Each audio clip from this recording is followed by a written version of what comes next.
मुल्क भर की तरह जिला कोहाट में महकमा ज़राअत सरकारी गंदम की तकसीम जारी, जिसमें जिम्मेदारों को 1200 रुपए फी बोरी सब्सिडी दी जा रही है। मजीद जानते हैं अब्दुल बासित की इस रिपोर्ट में। वजीर आजम इमरान खान के जरिए इमरजेंसी प्रोग्राम के तहत जमींदारों को गंदम की तुखम की फी बोरी में 1200 रुपए सब्सिडी दी जा रही है।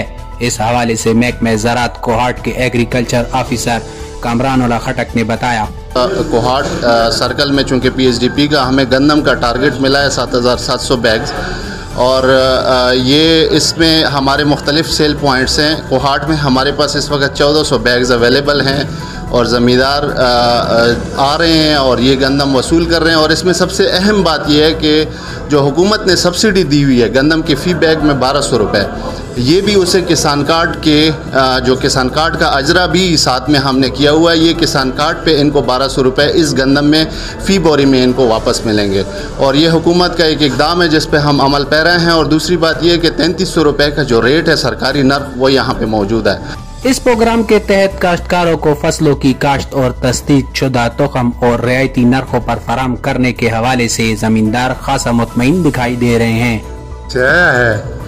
गंदम के लिए तो हमारे लिए ये बहुत बेहतरीन सहूलत है कि 1200 रुपये वापस मिलता है। दूसरा बात यह है कि इसने जो सूरजमुखी दिया है, हम ज़मींदारों के लिए बहुत पैदावार है, बहुत पैदावार किया, बहुत पैदा मिला है। वजीर आजम पाकिस्तान इमरान खान के इस जरी प्रोग्राम से न सिर्फ जमींदारों को फायदा पहुंच रहा है, बल्कि इससे मुल्क की मईशत पर भी मुस्बत असरात मुरतब हो रहे हैं। अब्दुल बासित, राज न्यूज़, कोहाट।